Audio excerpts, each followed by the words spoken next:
October 14th, 1947, Captain Charles Yeager shattered the sound barrier, propelled man into the future, and the search began for a new breed of men. Men who were fearless.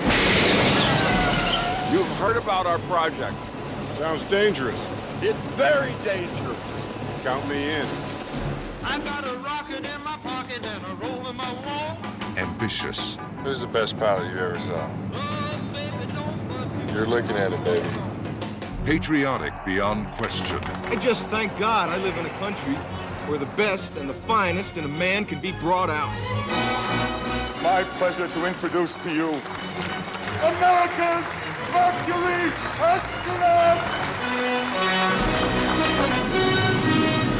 7 men who would risk their lives in a hurtling piece of machinery to cross the threshold of space. It takes a special kind of man to volunteer for a suicide mission, especially when it's on TV. The government spends just all kinds of time and money teaching new pilots how to be fearless. They don't spend a damn penny teaching you how to be the fearless wife of a test pilot. They were idolized by the public. Ah, which one are you? Shepard. Oh, yeah? Uh-huh. Well, which one's Glenn? He's the one I want to meet. Heralded by the media. Gentlemen, can you tell us if any of you go to church regularly?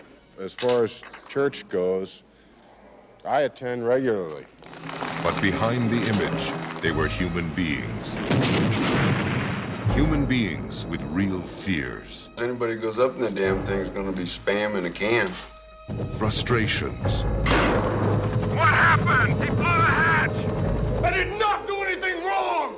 The hatch just blew! It was a glitch! It was a technical malfunction!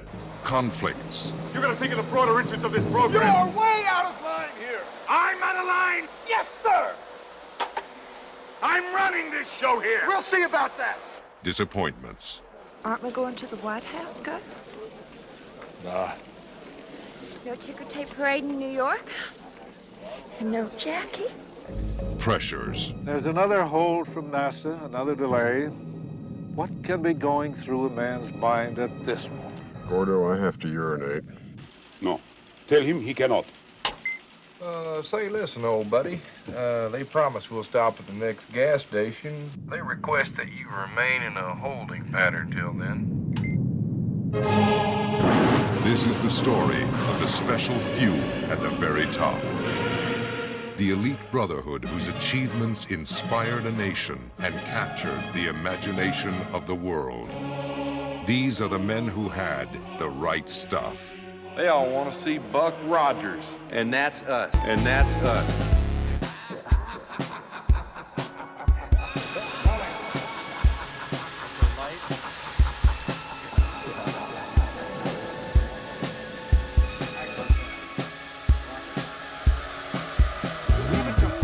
I don't know anymore.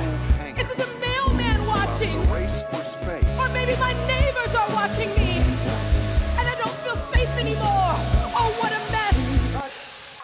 The producers deliberately avoided big-name stars. That doesn't mean, however, they weren't going for a big box office.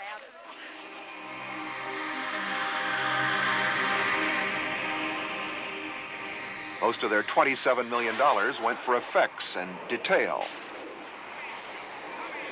You know, you look around at all these cockpits, the B-29 that's sitting over there, and months and months were spent, you know, refurbishing old bodies of planes that we found. In some cases, the planes didn't exist at all.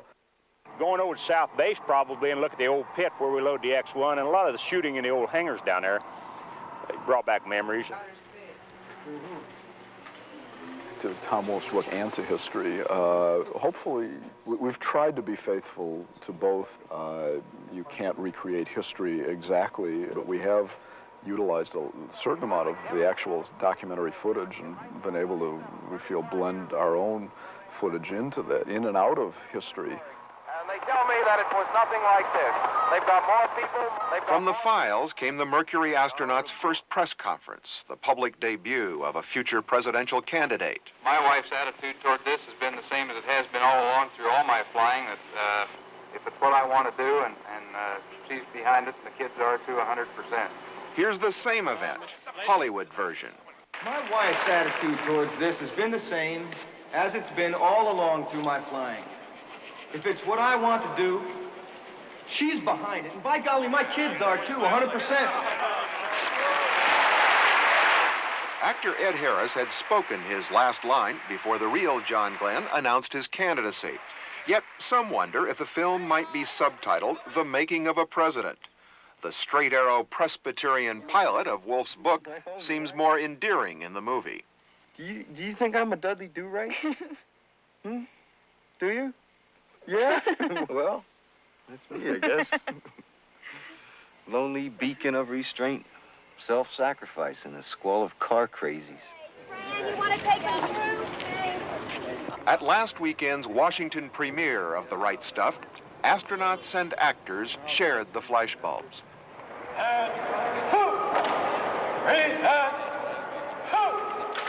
It is, after all, a movie, a blending of reality and fantasy.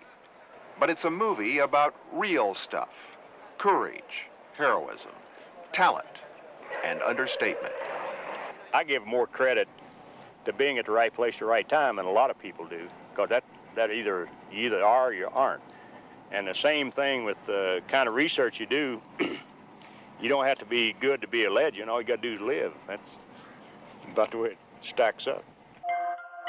Going over to South Base probably and look at the old pit where we load the X-1, and a lot of the shooting in the old hangars down there brought back memories. Nunca se ve bailando en la pista sola. Llega a montarla con sus amigas gastando el dólar. Me dice peso que será lo que tiene esa morra. It is, after all, a movie.